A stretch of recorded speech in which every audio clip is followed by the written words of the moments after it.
Viver com sentido, talvez seja essa a mensagem que podemos colher da palavra de Deus. Viver com sentido.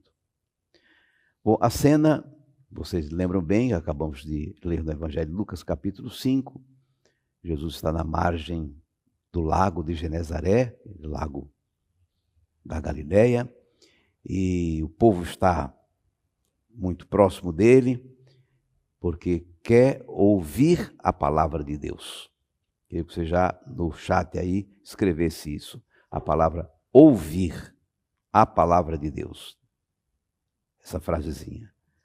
Ouvir a palavra de Deus. Escreve aí.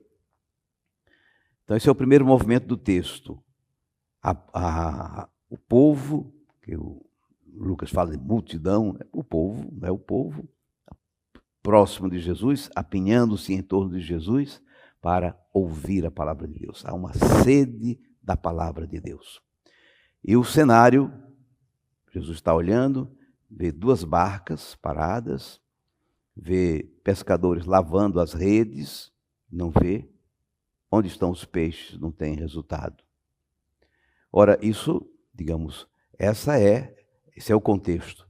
Há uma sede da palavra de Deus porque a nossa vida humana, às vezes, parece infrutífera.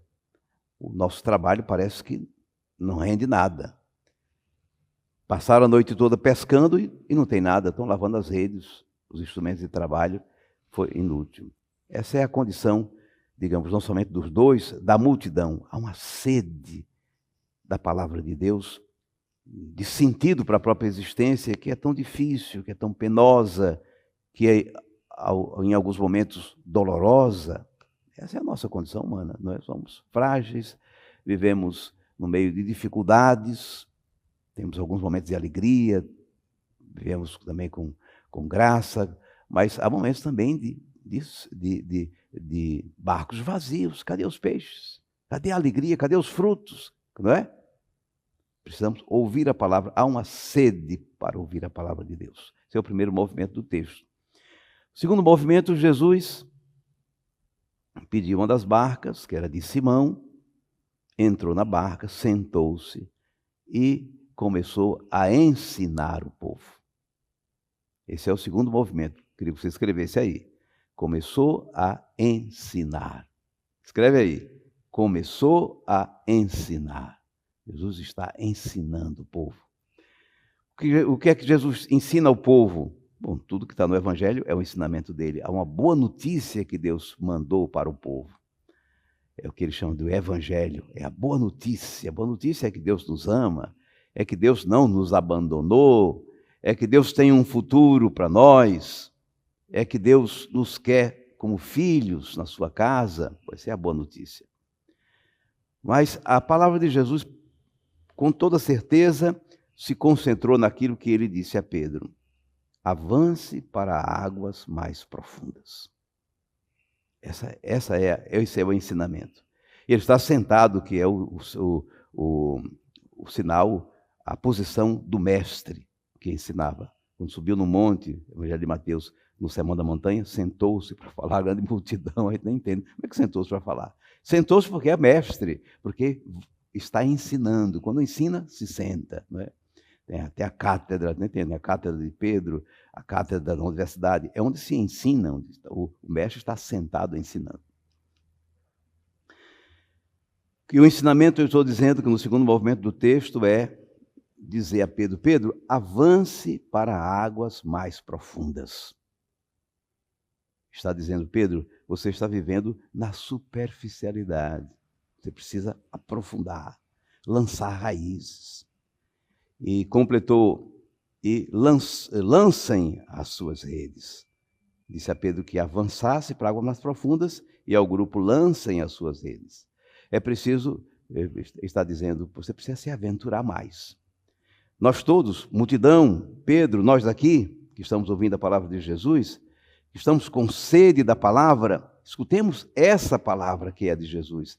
Avance para águas mais profundas, isto é, saia do raso, aventure-se nas águas, vá mais adiante, ouse, não fique só pescando piabinha aqui nessa coisa rasa. Olha só. E mesmo Pedro dizendo, mas nós já passamos a noite inteira. Pedro era mais experiente do que Jesus. Jesus não sabia nada de pescar. Jesus era carpinteiro. Pedro era profissional. Nós já pescamos a noite toda. Nós sabemos como e onde pescar. Não disse isso, mas disse passando a noite toda. Mas Jesus está dizendo, Pedro, você precisa, não é só a pescaria, é a sua vida que você precisa pescar em águas mais profundas. Rezar em águas mais profundas, com mais profundidade. Muito superficial, muito assim, epidérmico, tem que mergulhar, Pedro. O sentido da vida está em a gente mergulhar na nossa existência, na convivência, no trabalho, na família, na nossa vida espiritual, ser mais profundos, ter mais raízes, refletir melhor, entregar-se mais. Essa é a grande lição de Jesus, a entrega de sua vida, entregar-se mais, renunciar mais. Como é que o seu casamento pode dar certo se você não mergulha em águas mais profundas, não se entrega com mais radicalidade, não se senta para conversar, para dar do seu tempo? Isso é águas mais profundas. Você pode educar os seus filhos só dando orientações ou algum carão. Isso é superficial. É preciso conviver, é preciso contagiar beneficamente pelo seu exemplo. Isso é águas mais profundas. A sede que a humanidade tem de vida, de plenitude, Jesus responde na pregação da palavra de Deus, dizendo, avance para águas mais profundas. E aí lance as redes. Vê o terceiro movimento do texto. Pedro obedeceu a palavra. Pedro vai praticar a palavra. É que é importante. Precisa ter sede para ouvi-la, ouvir a palavra. O povo de Israel é isso. A oração principal deles é o Shema, e diz, ouve Israel, ouve. O Senhor é o único Senhor, ouve isso. Não coloque nada no lugar dele, ninguém tome o lugar dele. Ouve Israel, o Senhor teu Deus é o único Senhor, somente a ele adorarás. Esse é um mandamento, ouvir a palavra. A palavra é essa profundidade na vida. E agora Pedro vai praticar a palavra. Bom, em atenção à tua palavra, vou lançar as redes. Aí outra coisa. Em atenção à tua palavra, eu vou praticá-la. Praticar não é fazer uma coisinha que a palavra me mandou, uma penitênciazinha. Não, praticar a palavra é viver segundo essa nova modalidade. Profundidade em Deus, mergulhar em Deus. Toda a minha vida. O meu trabalho, o meu casamento, o meu ministério, minhas responsabilidades, o meu cuidado comigo mesmo, tudo mergulhado no mistério de Deus. Essa é a prática da palavra. E foi pescar, lançou as redes, obedeceu a palavra. E tanto peixe eles tiraram na rede que quase se rompiam. Precisou chamar o outro barco para os dois barcos conduzirem para a praia. Tanto peixe que eles tiraram. Que resultado maravilhoso dessa ceia. Esse é o terceiro movimento. Praticar a palavra. Quando experimentamos que realmente a nossa vida ganha sentido, torna-se frutífera, torna-se produtora de alguma coisa importante de sentido da nossa existência. E agora vem o quarto movimento do texto, que é seguir Jesus. Por favor, anote isso aí. Seguir Jesus. Eu não falei da terceira parte, não. A terceira é praticar a palavra. Escreva aí, então, a terceira. Foi ouvir a palavra, ensinar a palavra, praticar a palavra. Terceiro. Praticar a palavra. Agora, seguir Jesus é a quarta coisa, o quarto movimento. Aí vem Pedro, voltou. Pedro e os seus colegas, Tiago, João, que eram sócios dele, os companheiros dele, eles ficaram impactados. Aquela experiência de Deus na sua vida.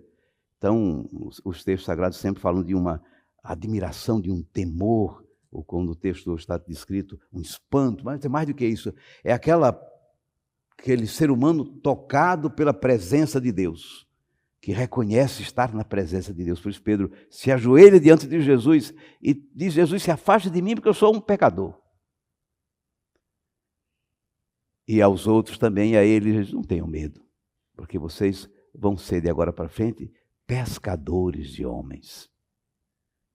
Não se trata apenas de pescar peixes, mas de ajudar pessoas humanas a encontrarem sentido na sua existência. E eles, com generosidade, levaram os barcos para a praia, deixaram tudo e seguiram a Jesus. Seguir Jesus. Esse é o finalmente, né? Isso é o mais importante. É onde a palavra nos conduz. A palavra não nos conduz apenas para nos darmos bem na vida. A palavra nos conduz para seguirmos Jesus. Para que a nossa existência seja um seguimento, uma atenção à sua palavra, em comunhão com Ele.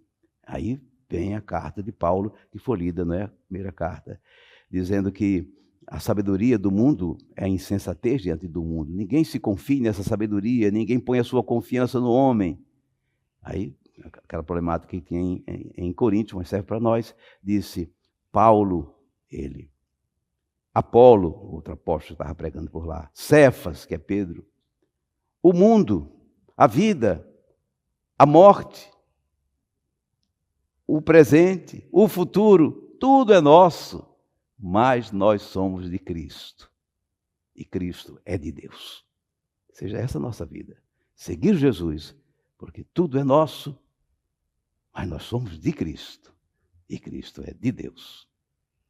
Louvado seja nosso Senhor Jesus Cristo. Sempre seja louvado.